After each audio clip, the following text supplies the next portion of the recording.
So, today we are diving headfirst into a profoundly bizarre story from a 1974 Wyoming hunting trip where an apex predator suddenly realized, well, he had become the prey. We're looking at a case file that just completely flips the standard alien abduction narrative on its head.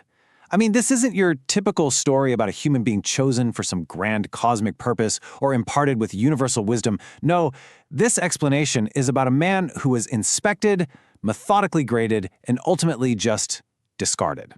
And the reason why? Honestly, it's going to leave you deeply unsettled. Here's how we're going to break this down. First, a hunt gone wrong. Then, a journey to another world, followed by the terrifying alien meat inspection, dissecting the tangible proof versus the hypnosis, and finally, the terror of rejection. Section 1. A Hunt Gone Wrong. Medicine Bow National Forest, October 1974.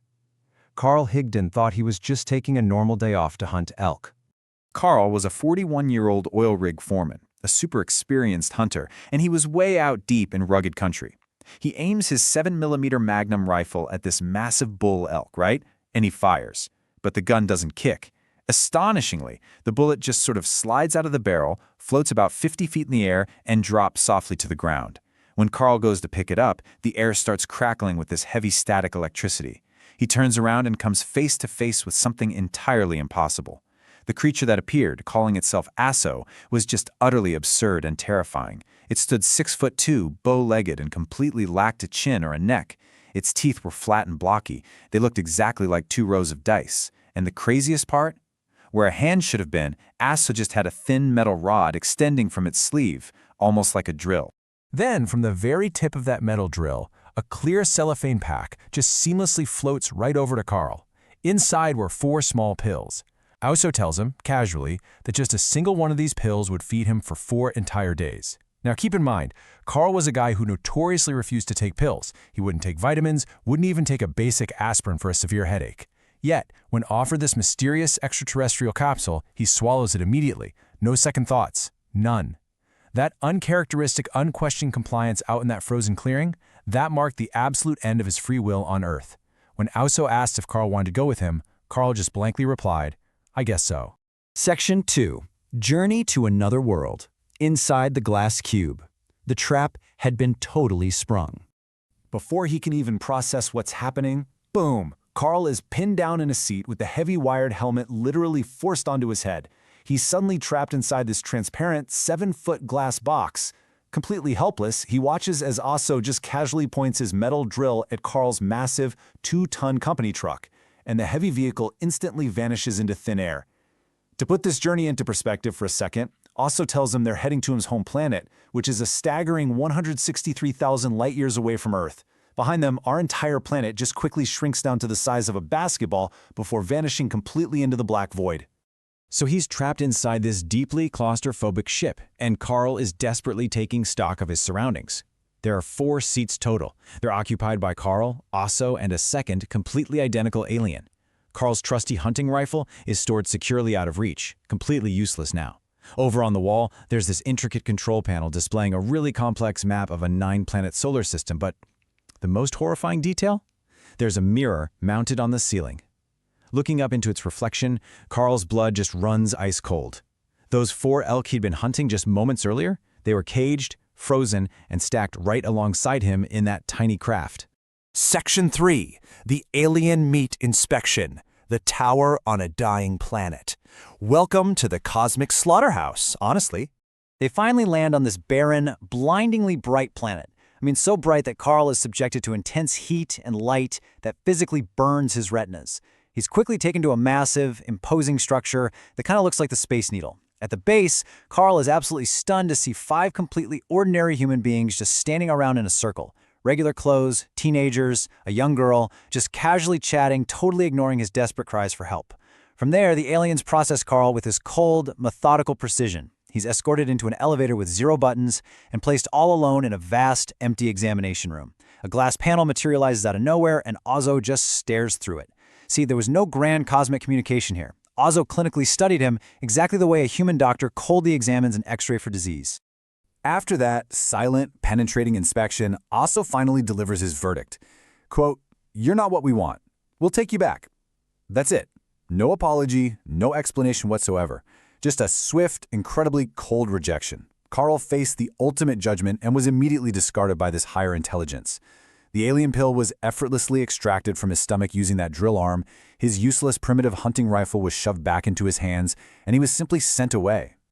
Section 4. Tangible Proof versus Hypnosis. Dissecting the Evidence.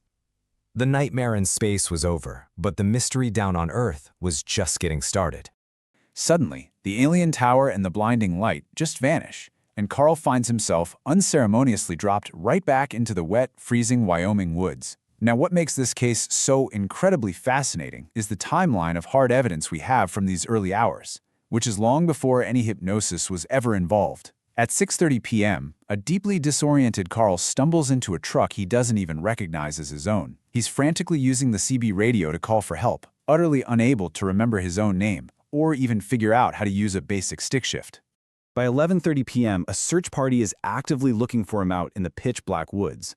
And get this, they themselves experience some high strangeness, witnessing these bizarre green, red, and white pulsing lights hovering silently in the night sky. When they finally discover this soaking, shivering man, his mind is just shattered. He doesn't recognize his coworkers, doesn't recognize his own wife. He just looks at them with this dead, blank stare and mutters 4 chilling words. They took my elk. So by the time Carl arrives at Rollins Hospital around 2:30 a.m., the medical anomalies are really piling up. His eyes are severely bloodshot and burned, which perfectly matches his fragmented memories of that blindingly bright planet. But more shockingly, he had severe tuberculosis scars that had been present on every prior chest x-ray he'd ever taken, and they had entirely vanished, completely gone. His chronic kidney stones? Miraculously cured. Furthermore, after refusing to eat anything at the hospital, he woke up completely starved by Sunday morning. And if you do the math, that exact timeline perfectly matches Asso's claim about that 4-day alien pill. Doctors couldn't explain the spontaneous healing at all, but they universally agreed on one thing: a severe trauma had occurred. Now, we really need to draw a line in the sand and separate the undeniable, hard physical evidence found on that mountain from the memories that were later extracted by Dr. Leo Sprinkle. While Dr. Sprinkle was a highly respected psychologist, we have to proceed with a bit of caution here. We know that hypnosis is notoriously unreliable, right? It can inadvertently manufacture false memories based on mere suggestion. So let's carefully distinguish between what we physically know for a fact and what was pulled from the depths of Carl's subconscious mind. Let's look at the actual physical proof left behind in the mud. Carl's jacket was found inside out, and inside the pocket was that fired 7mm Magnum bullet. A metallurgy consultant actually examined it and was just completely baffled. The bullet was literally peeled inside out, and the lead core was completely missing.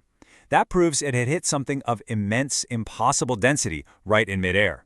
On top of that, Carl's 2-wheel drive truck was found 3 miles away in a really deep mud bog, sunk all the way down to the axles. And there were absolutely 0 tire tracks leading to the truck. Guys, it hadn't been driven there, it had been dropped. On the flip side, we have the terrifying hypnosis reveal. Under regression, Carl recalled the dark, hidden truth of that meat inspection. Asso's planet was dying.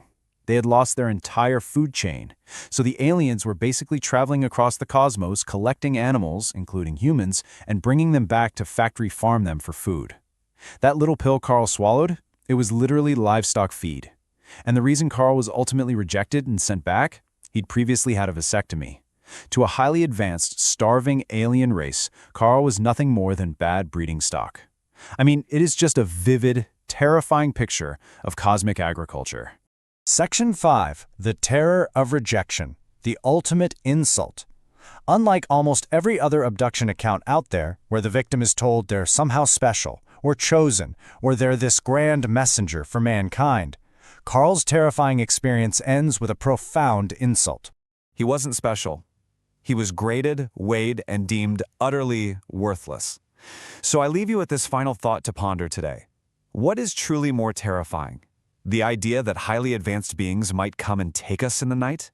Or the quiet, deeply unsettling possibility that we are already on some cosmic list, already being graded as livestock, and the absolute worst news isn't actually being taken, it's being tossed back on the shelf like a dented can? Think about that for a second. Don't forget to support us by liking and subscribing to the channel and activating the bell to receive all the latest true stories and real-life secrets.